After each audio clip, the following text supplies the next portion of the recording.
Bom dia a todos. Todos me escutam?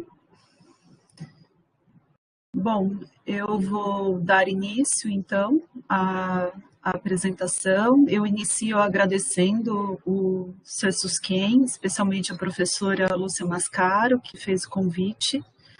É um prazer imenso estar aqui, né, e poder ter esse espaço para falar um pouquinho daquilo que a gente faz e daquilo que a gente gosta de fazer, né. Agradeço a presença também de todos do público. Para aqueles que não me conhecem, eu sou a Sandra Cruz, sou professora do Departamento de Química na Universidade Federal de São Carlos, coordeno o Laboratório de Polímeros e sou membro do Centro de Desenvolvimento de Materiais Funcionais. E hoje eu vou trazer um pouquinho sobre essa temática que é tão importante nos dias de hoje, que é a reciclagem de materiais poliméricos. Okay? Falar um pouquinho dos desafios, né, e também de possíveis soluções, apresentando alguns dos trabalhos que a gente vem desenvolvendo no grupo.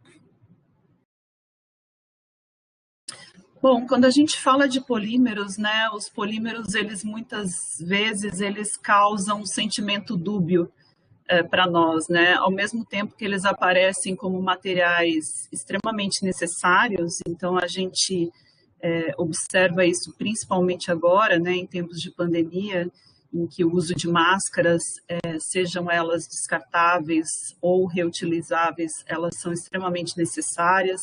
Quando a gente observa uma UTI, né, em que eu tenho desde equipamentos feitos dos mais diversos tipos de polímeros até os EPIs, né, que são basicamente materiais poliméricos, né, os materiais descartáveis que aparecem aí, ressurgem como algo muito importante para a saúde pública. Então, ao mesmo tempo que a gente observa essa utilidade e tem certeza dessa utilidade, também, por outro lado, eles aparecem como os grandes vilões da natureza, né? Poluindo rio, mares, prejudicando a fauna e flora marinha, sendo descartados de maneira, muitas vezes, totalmente inadequada. E é um pouquinho dessa contradição que eu vou abordar na palestra de hoje. A gente vê que os materiais eles são tão importantes no nosso dia a dia, né, que as eras elas são marcadas pelo nome dos materiais. Então, a gente teve a era do bronze, a era do ferro, e agora alguns especialistas eles dizem que a gente chegou na era do plástico, ou a era dos materiais poliméricos, né? E se a gente observar esse gráfico que foi divulgado pela revista FAPESP em 2019, a gente vê uma projeção, um crescimento exponencial na produção global de materiais poliméricos, e a perspectiva é que em 2030 a gente alcance aí 550 milhões de toneladas sendo produzidas, né? O que significa um aumento aí de 40% do que a gente tem atualmente. Então, sem dúvida que eles são materiais extremamente importantes, e a gente pode observar isso principalmente porque esse crescimento, na verdade, ele se dá muito pela possibilidade de modificação. Então, no nosso laboratório, a gente trabalha muito com a parte de modificação de polímeros, e quando eu falo de modificação, por exemplo, né, eu posso aditivar um polímero e transformá-lo num material com baixa flamabilidade, colocando um retardante à chama. Eu posso, por exemplo, colocar um plastificante, transformar um material rígido num flexível, eu posso conferir cor, eu posso inserir, por exemplo, nanotubos de carbono no material polimérico, aumentando a sua resistência mecânica. Então, a gente tem várias possibilidades aí de aditivação. Eu posso manter as propriedades de bulk e alterar as características de superfície, né? Aumentando ou diminuindo a hidrofobicidade. Eu posso criar materiais com nanotexturas, como eu estou mostrando aqui, né, para vocês. Isso pode facilitar, por exemplo, o ancoramento de determinados tipos de célula. Isso é muito interessante quando a gente fala de prótese. Eu posso, por exemplo, mimetizar uma asa da cigarra, né, que tem características bactericidas, né, e formar esses cones. Eu posso produzir blendas, misturando aqui uma blenda de poliamida com PET reciclado, e eu posso também reciclar esse material, modificando aí as suas características, e muitas vezes conseguindo uma melhora nessas características. E, apesar da gente trabalhar em diversas frentes no laboratório de polímeros, eu vou me dedicar no dia de hoje a falar um pouquinho sobre a reciclagem de materiais poliméricos. Quando a gente fala de reciclagem de polímeros, eu tenho diversos desafios, né? E eu dividi em desafios em que a gente tem pouco domínio, ou seja, que a ciência tem pouco domínio, que nós, cientistas, temos pouco domínio, e aqueles em que a gente tem alto domínio. Falando rapidamente do pouco domínio, né? Por exemplo, a implementação efetiva da Política Nacional de Resíduos Sólidos, né, que foi sancionada em 2010, é algo que a gente ainda, infelizmente, está longe de atingir. A gente deveria, um dos desafios da reciclagem é a ampliação da coleta seletiva, porque se eu tenho uma ampliação de coleta seletiva, eu tenho materiais mais limpos, né? É a falta de incentivo fiscal também. A resina reciclada ela é bitributada, então isso é um baita de um desincentivo para toda a cadeia produtiva.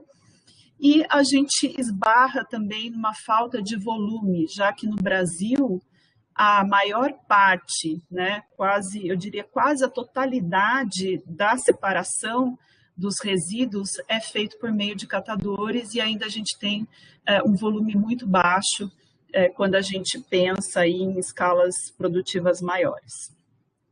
Agora vamos falar um pouquinho de algo que a gente tem mais domínio, né? Ou seja, quais são os desafios na área de reciclagem para nós cientistas?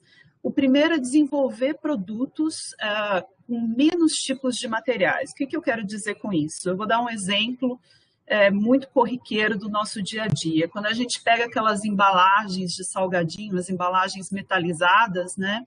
A gente tem ali fora a parte metalizada, eu tenho diversos tipos de polímeros, às vezes 4, 5, até 6 camadas, com uma espessura muito fina. Isso dificulta muito o processo de reciclagem. Então, se a gente conseguir desenvolver materiais que tenham as mesmas características usando um tipo só de material polimérico, isso seria muito, muito bom. A gente também tem uma alteração muito significativa quando o material passa pelo processo de reciclagem. Eu vou abordar isso nessa palestra. A gente acaba tendo uma alteração muito significativa. A gente tem muita contaminação quando a gente fala de materiais reciclados, né? Muitos dos materiais acabam sendo contaminados, dificultando muito o processo de reciclagem. A gente tem uma falta de conscientização muito grande, e eu fiquei em dúvida se eu colocava, será que a gente tem domínio sobre isso ou não tem, né? É claro que o poder público ele é fundamental para a conscientização, mas nós, cientistas, nós né, que estamos na universidade, que discutimos ciência, a gente também precisa levar essa conscientização no nosso dia a dia.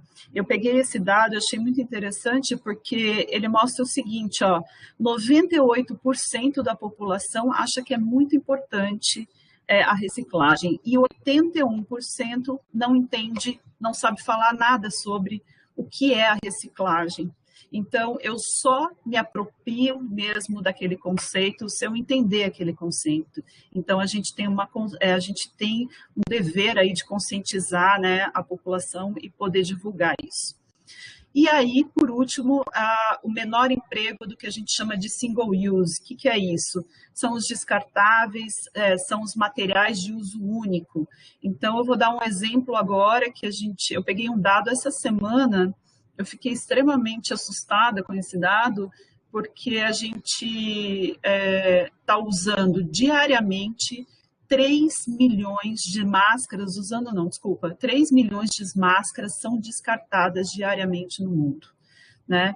Então, isso é realmente um problema e ao final da apresentação a gente vai falar um pouquinho desse impacto, né? Então, se a gente também conseguir trabalhar em maneiras, em materiais que sejam, por exemplo, que tenham características antivirais, que tenham características antibactericidas, a gente consegue reduzir o emprego do que a gente chama de single use. Bom, eu começo então, né, como eu havia comentado, o processo de reciclagem ele leva a uma alteração significativa nas propriedades do meu material e especialmente numa característica que é fundamental quando a gente fala de materiais poliméricos, que é a massa molar. A gente tem uma relação direta entre massa molar e propriedade. Se eu tenho um aumento de massa molar, eu resulto normalmente, com raras exceções, num aumento de propriedade. O que acontece é que o próprio processo de reciclagem, ele leva à redução dessa massa molar. Então, nesse trabalho, né, isso está mostrado aqui, a gente pegou um polímero, um dos mais consumidos, é um trabalho que foi publicado ano passado, um dos polímeros mais consumidos e, portanto, mais descartado, que é o PET, né, o politerefitalato de etileno. Passamos esse material para um processo de reciclagem. Obviamente, a gente teve um processo de cisão de cadeia e redução da massa molar. O que a gente fez nesse trabalho? A gente testou 4 moléculas diferentes. Então, uma molécula que é um antioxidante definido como antioxidante primário, que é um fenol estericamente impedido. Trabalhamos com um desativador de metal que quela metais, e os metais são grandes inimigos do processo de reciclagem. Trabalhamos com uma molécula que atua como antihidrólise e trabalhamos com 2 moléculas, uma que tem a função de se ligar a radicais livres e a outra que tem a função de decompor hidroperóxidos. Cada uma dessas moléculas atua num processo de degradação diferente para esse único polímero. Qual foi a nossa medida-resposta? A massa molar. E aí, para isso, a gente usou aqui o design de experimentos para poder mapear isso. E nós chegamos à conclusão que o principal mecanismo, provamos isso, que o principal mecanismo de degradação é via hidrólise. Então, essa molécula, que é uma policarbodimida, ela atuou evitando aí a degradação. E um outro dado adicional desse trabalho, né, eu tenho aqui um gráfico de massa molar em função do teor de policarbodimida. Além de ela evitar a degradação, essa molécula também atuou como um extensor de cadeia, então a gente aumentou, e esse é um aumento muito significativo quando a gente fala de materiais poliméricos, aumentou significativamente aí a massa molar. Por que isso é tão importante, não só cientificamente, mas também tecnologicamente, e isso resultou até numa patente, né? Porque a hora que eu aumento essa massa molar, eu consigo pegar esse polímero reciclado e destiná-lo a diferentes segmentos de mercado, fibras, embalagens, alguns componentes de placas solares e indústria automobilística. Então, a gente conseguiu modular a massa molar a partir do teor de aditivo e indicar esse material para diferentes segmentos de mercado. Um outro trabalho que também atua na modificação desses polímeros, né, reciclados, foi a produção de blendas. Esse foi um trabalho de 5 anos, né, um trabalho financiado pela Braskem, que é uma petroquímica.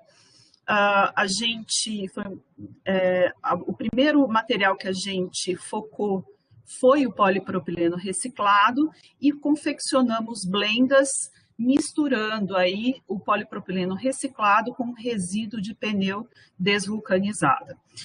Por que a gente escolheu esse sistema, né? Primeiro porque o polipropileno reciclado, que é um dos carros-chefes da Braskem, né, que está no portfólio deles, ele é um dos polímeros mais consumidos no mundo e, ao mesmo tempo, se ele é muito consumido, ele também é muito descartado, né? Quando eu reciclo o polipropileno, eu tenho uma degradação via cisão de cadeia e redução de massa molar, e isso tem um impacto muito negativo na resistência, numa propriedade que é fundamental para esse polímero, que é a resistência ao impacto. Então, a resistência ao impacto, ela cai muito com o processo de reciclagem. Qual é o problema disso? O problema disso cai no que eu falei no slide anterior. A gente limita a aplicabilidade e não agrega valor a este material reciclado. Então, qual foi a hipótese desse projeto, né? De um lado eu tenho polipropileno reciclado e de outro eu tenho muito resíduo aí que vem dos pneus que a gente chama de inservíveis, né? Só para vocês terem uma ideia, em 2019 a gente teve uma nova frota de veículos em torno de 15 milhões. Então, se a gente pensar que um veículo ele troca 4 pneus, vamos pensar em 4, sem considerar os caminhões, a cada 50 quilômetros, 50 mil quilômetros. Então, imagina a quantidade de resíduo de pneu que a gente tem gerado aí todos os dias. O maior desafio que a gente tem na área de reciclagem de pneus é que eles são infusíveis e insolúveis. O que significa infusível? Eu não consigo fundir este material. E para que eu possa reciclá-lo de maneira adequada, eu tenho que fundi-lo. Por que a gente não funde? Porque os pneus, as borrachas em geral, eles têm estrutura reticulada, com cadeias polissulfídicas, né, com ligações polissulfídicas. E eu preciso de muita energia para quebrar essas ligações e acabo quebrando a cadeia principal do material. Então, a hipótese desse trabalho é: eu incorporo, faço um processo de desvulcanização, quebro essas ligações polissulfídicas, incorporo no polipropileno reciclado, aumentando aí o que a gente chama de resistência ao impacto, ou que pode também estar associada com a tenacidade do material. Então, como eu falei para vocês, foi um projeto de 5 anos. A primeira etapa desse projeto, ele consistiu justamente de realizar o processo de desvulcanização. Então, aqui eu tenho as cadeias de borracha ligadas por ligações primárias, que são os crosslinks, que normalmente são ligações polissulfídicas, e o intuito dessa desvulcanização que a gente fez usando a técnica de micro-ondas foi justamente quebrar essas ligações, quebrando um pouco a cadeia principal. É claro que esse trabalho, eu só estou mostrando esse dado, mas foi um trabalho bem extenso de morfologia e tudo mais, até para a gente entender a composição, né? Porque normalmente os resíduos de pneu eles são misturas de borrachas e a gente tem muitos tipos de aditivo, além de negro de fumo, enfim, óleos de processo. É uma composição bem complicada de se trabalhar. Mas aí a gente depois submeteu os materiais desvulcanizados a um teste de geometria capilar, e a gente, que é a viscosidade aqui em função da taxa de cisalhamento, e a gente observa que todos os materiais testados com diferentes tempos, eles tiveram a capacidade de fluir. Diferente aqui deste resíduo, que eu não consegui fazer esse ensaio, porque ele simplesmente não fluía. Bom, depois que a gente conseguiu fazer esse material fluir, a gente teve outro desafio, né? Quem trabalha na área de blendas, e aí a gente aqui já confeccionou a sequência, foi misturar aquela borracha desvulcanizada no polipropileno e produzir essas blendas.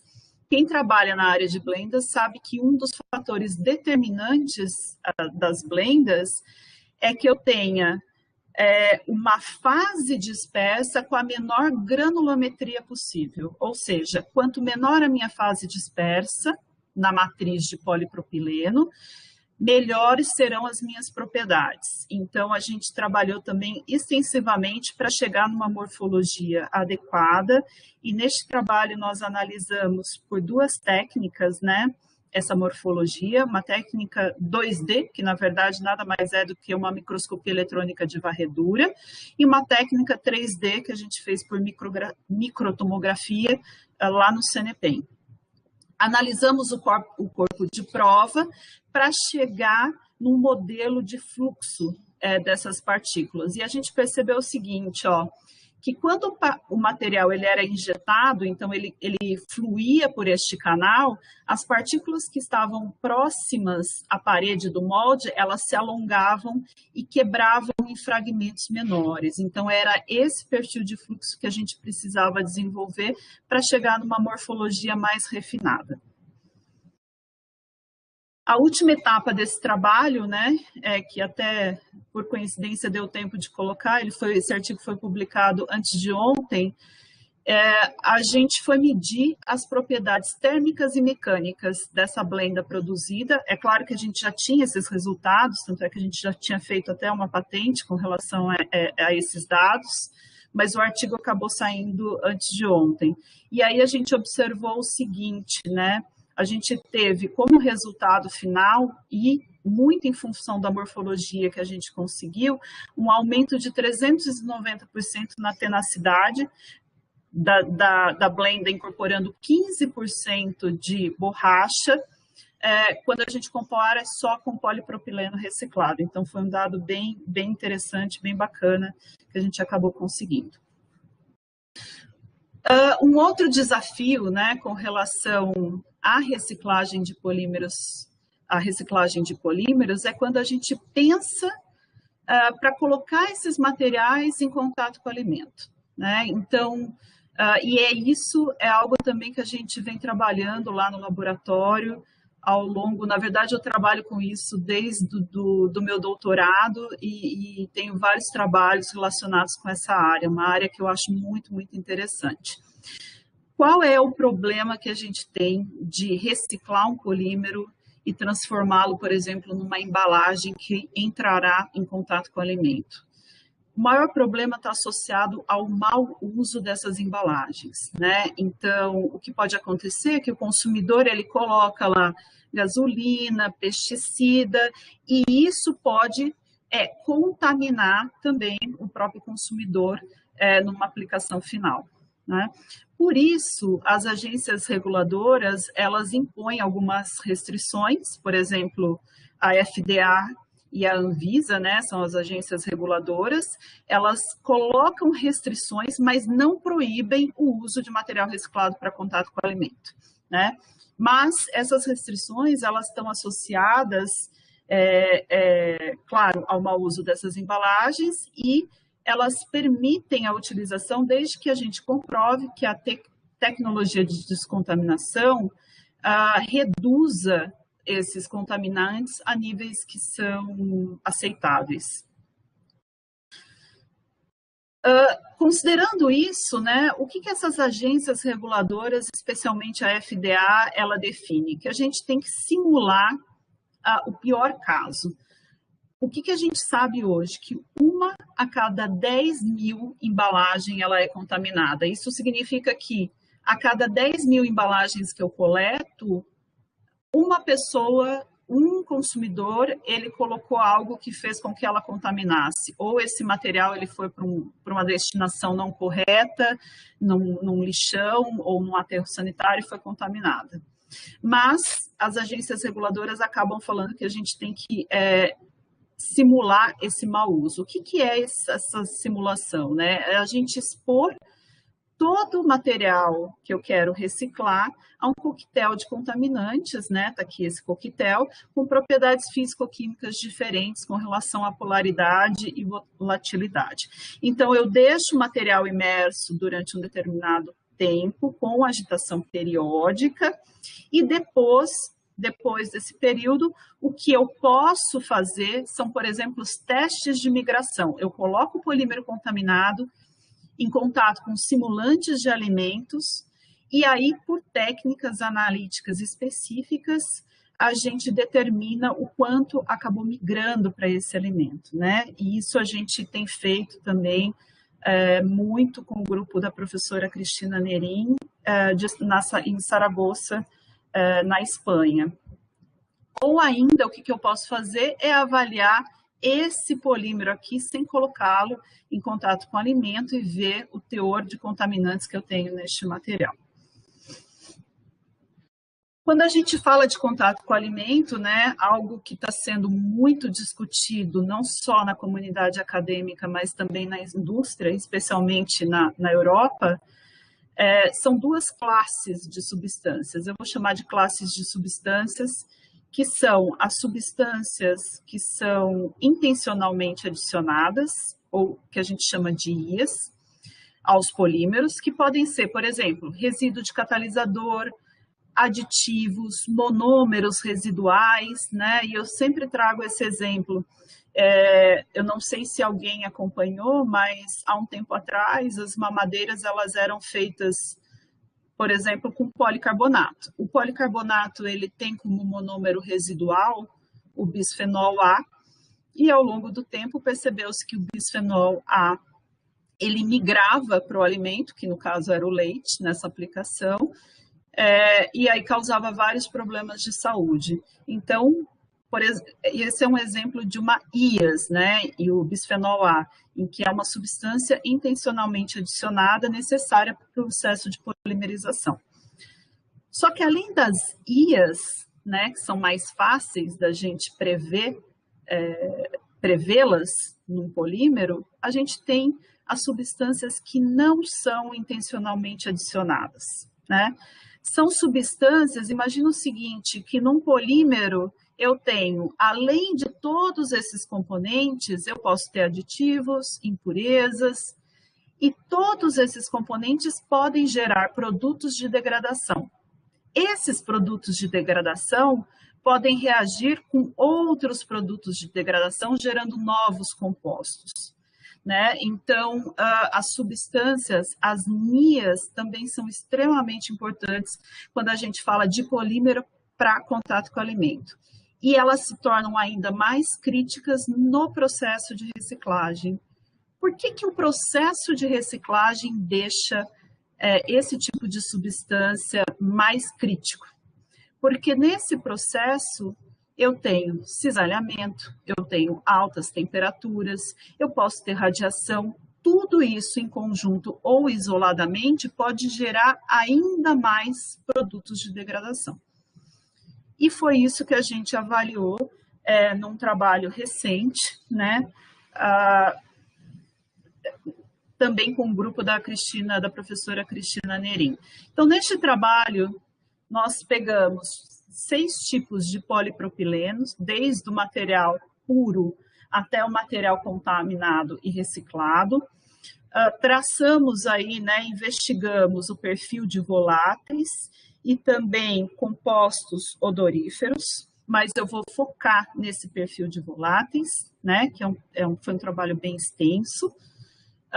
E nesse perfil de voláteis, né, que a gente determinou por CGMS, a gente identificou aí 16 compostos no material puro definidos aí como NIAS e IAS. A maior parte eram, na verdade, compostos não intencionalmente adicionados, que possivelmente vieram da próprio processo produtivo, né? E principalmente a gente encontrou bastante alcanos. Fazendo esse mesmo estudo, porém, para um material contaminado e reciclado, foram encontrados aí aproximadamente 26 compostos classificados aí como NIAS e IAS. Apesar de as NIAS, a determinação principalmente de NIAS ser algo recente na literatura, elas são extremamente importantes. Por quê? Primeiro porque é muito interessante a gente saber esses novos compostos, né, que a gente pode ter nesses materiais, sejam eles reciclados ou não. É muito importante a gente desenvolver técnicas analíticas que sejam capazes de determiná-los. É muito importante catalogar essas substâncias que eventualmente sejam produzidas e também tentar identificar o que acontece no organismo humano quando elas são ingeridas, mesmo que em pequenas quantidades, né? Então, esse trabalho é extremamente importante, a detecção de NIAS e NIAS, especialmente quando a gente fala de materiais reciclados. Bom, considerando então essa formação de NIAS e IAS e a possibilidade de migração de contaminantes para o alimento, algo que a gente também tem desenvolvido muito no laboratório é a confecção de barreiras funcionais depositadas a plasma, né? E o que a gente tem trabalhado são filmes de carbono amorfo hidrogenado que são colocados sobre o polímero, né? E fazem aí como se fosse uma barreira com o alimento. Esses filmes de carbono, eles são muito interessantes porque eu consigo, através da técnica de deposição, dos parâmetros de deposição a plasma, modular as propriedades. Isso significa que eu posso produzir um filme chamado DLC, que é o Diamond Like, ou um filme PLC, que é o Polymer Like. Então, eu posso ir desde uma propriedade mais parecida com o diamante até de um material extremamente flexível, como os materiais poliméricos, mudando principalmente o tipo de hibridização que eu vou formar. E é isso que a gente tem estudado também nos últimos tempos. Este é um trabalho mais antigo, mas eu tenho outros trabalhos também nessa área.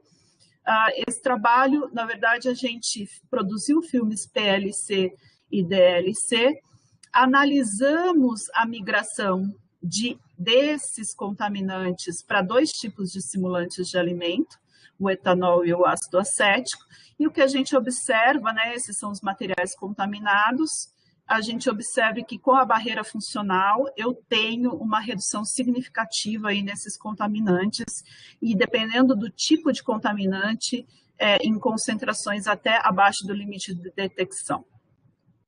O que a gente fez nesse trabalho é correlacionar a migração de contaminantes com a morfologia dos filmes formados, e um dos problemas, um dos desafios, né, eu falo que a gente não tem problema, a gente tem desafio, é a gente conseguir produzir filmes com baixa tensão superficial e com baixa, fazer com que esses filmes descolem pouco. Então, a gente observa aqui, ó, que eu tenho um descolamento na superfície desses filmes e isso pode resultar num aumento do processo de contaminação. O desafio agora é qual? A gente já mudou o substrato, então a gente está trabalhando nesse caso aqui com o PET, né, que é um polímero que tem uma temperatura de transição vítrea em torno de 70, passamos para um polipropileno e também o próximo passo é a produção de filmes que sejam ainda mais flexíveis para evitar que eu tenha qualquer defeito estrutural nesse tipo de filme. O último trabalho que eu vou mostrar para vocês, né, também que está associado com o processo de reciclagem e a descontaminação, então redução do que a gente chama de NIAS e IAS, empregar no processo produtivo do material reciclado, e esses são equipamentos que a própria indústria usa, então a gente usou os mesmos equipamentos que a indústria utiliza para reciclagem, que é a extrusora monorrosca, usamos uma extrusora dupla rosca com degasagem forçada e usamos um tipo de processo que é muito pouco conhecido na academia, mas muito empregado na indústria, que é a extrusora cascata. Então, o material ele passa por essa extrusora, ele é fundido, ele cai aqui numa outra extrusora. Durante esse caminho, que tem mais ou menos aproximadamente 3 metros, a gente tem a saída aí dos voláteis, né? E aí, só focando nesse gráfico, por favor, peguei um contaminante só, um tipo de simulante de alimento, e a gente tem uma redução muito significativa. Esse trabalho nos mostrou o seguinte, que esse tipo de processo é o mais adequado quando a gente pensa em contato com o alimento, ou seja, a extrusão com 2 roscas e com degasagem forçada, ela pode levar a um nível de descontaminação significativo. Então, os próximos trabalhos do grupo, eles estão focados além de eu associar o processo mais adequado, associar também a deposição de filmes finos e criação de barreiras funcionais que também sejam adequadas e minimizem cada vez mais a migração desses contaminantes. Eu queria mostrar para vocês, né, que essa temática de reciclagem de polímeros, ela está sendo amplamente discutida não só no meio acadêmico. Então, eu peguei é um editorial da Nature, que foi lançado mês passado, né, em fevereiro. Então, ele aborda, eu achei muito interessante, porque ele faz a abordagem de que a química pode ajudar os plásticos, os polímeros a serem mais sustentáveis, e todo o foco desse editorial ele vai para a área de reciclagem, né? Só que o que eu achei também interessante é que ele fala que isso é só parte da solução, né? Que a outra parte ela depende do poder público, ou seja, depende daqueles desafios que eu comentei com vocês, que a gente tem pouco domínio, depende de políticas públicas efetivas para que isso realmente saia do papel. E aí aqui eu estou mostrando, né, como a indústria ela também está agora se preocupando muito com essa questão. Então, a Braskem, que é no Brasil, é a maior petroquímica que a gente tem, e talvez é uma petroquímica de porte mundial, né, muito conhecida internacionalmente, principalmente nacionalmente. Ela produz, agora eles estão colocando no portfólio deles, além das resinas dos polímeros feitos com base petróleo, também as resinas feitas a partir de fontes naturais. E este ano, eles estão implementando uma planta no interior de São Paulo para a produção de polímeros reciclados. Então, isso é muito interessante, porque isso dá uma valorização no material reciclado em toda a cadeia produtiva. E para finalizar, né, eu queria só deixar uma reflexão para vocês. Eu acho que a gente está talvez a gente está num dos piores momentos, né, que a gente está passando aí ao longo dos últimos tempos. Então, estamos no meio de uma pandemia com aproximadamente 3.000 mortos, né? Ontem quase tivemos 3.000 mortos. E eu falo que essa pandemia ela escancarou aí, ela deixou claro vários aspectos da nossa sociedade. Eu acho que a primeira delas que a gente pode falar é com relação da importância da ciência e tecnologia, né? É justamente da ciência e tecnologia que a gente espera uma saída da situação que a gente está. Então, é muito importante, né, eventos de divulgação de ciência e tecnologia, e o CESUSQUEM faz isso de forma brilhante. Eu parabenizo, né, toda a equipe por isso. Acho que essa pandemia também, ela escancarou a imensa desigualdade social que a gente tem, principalmente no Brasil, né, e escancarou também a maneira como mundialmente a gente lida com os nossos resíduos, né? Então, uma discussão que está chegando agora e que está muito forte, que começou o ano passado, é justamente o que eu estou mostrando para vocês nessas imagens. Então, vamos imaginar que nós temos descartados hoje, né, estimativa de 3 milhões de máscaras dia, né? E aí a pergunta que eu faço, né, o que essas máscaras, como essas máscaras vieram parar aqui, né? E hoje as fotos são piores ainda. Então, a gente tem uma perspectiva de uma poluição ambiental pós-pandemia resultante dos materiais plásticos muito significativa. E a reflexão que eu deixo será que as máscaras são realmente o problema que a gente tem, ou a maneira como a gente descarta acaba sendo de forma totalmente inadequada? Eu agradeço imensamente a paciência de vocês, né? Agradeço todas as agências financiadoras, FAPESP, CNPq, ao CESUSQUEM pelo convite, ao CNP CNPEM, que tem nos apoiado muito com os laboratórios, a UFSCar, programa de pós-graduação em Química, o Departamento de Química, e a esse time maravilhoso que faz com que eu possa estar aqui apresentando esses resultados. Muito obrigada, pessoal. E fico aberta para perguntas. Respondendo a Jéssica, né, sim, Jéssica, esse é um dos problemas que a gente tem. A extrusora dupla rosca, ela reduz mais a massa molar, então a gente tem que se dedicar um pouquinho mais a essa parte de degradação, mas ela realmente ajuda nesse processo de descontaminação. Então, Arlene, a gente, na verdade, essa parte é uma parte que a gente desenvolve, né, com o grupo da Cristina Nerim, que é um grupo especialista em química analítica e na detecção desses compostos. O que a gente normalmente faz é uma técnica, usa a técnica, né, de pré-concentração, e até no último trabalho que a gente fez, que foi o Robert que desenvolveu, a gente testou várias fibras, né, para fazer essa pré-concentração, e depois a gente faz a curva de calibração e faz a identificação por CGMS. Quando a gente precisa calibrar, né, quando a gente quer quantificar, Arlene, no caso das NIAS e da IAS, que foi aquele trabalho recente que saiu na Food Chemistry, a gente não quantificou, a gente só identificou.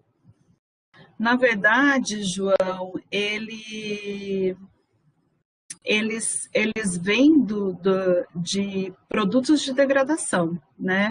Então, quando você, é o que eu comentei lá, você tem a degradação desses materiais, seja do polímero, ou seja de aditivos, ou seja da combinação entre eles, você acaba gerando aí alguns compostos de baixa massa molar que são voláteis, né?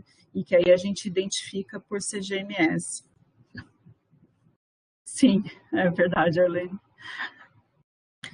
Luciele, né? Não, eu falo que não tem reciclagem simples, né? A gente consegue reciclar basicamente todos os polímeros, né? Tirando os termofixos, mas os elastômeros e os termoplásticos nós conseguimos reciclar. Eu consigo reciclar e criar um material com propriedades não tão boas, mas se eu almejo agregar valor, a reciclagem não é algo tão trivial, né? E tem vários detalhes que precisam ser considerados. Jéssica, para minimizar, a gente após passar pelo processo de extrusão, porque a extrusão ela faz parte da reciclagem mecânica, né, que é a mais usual.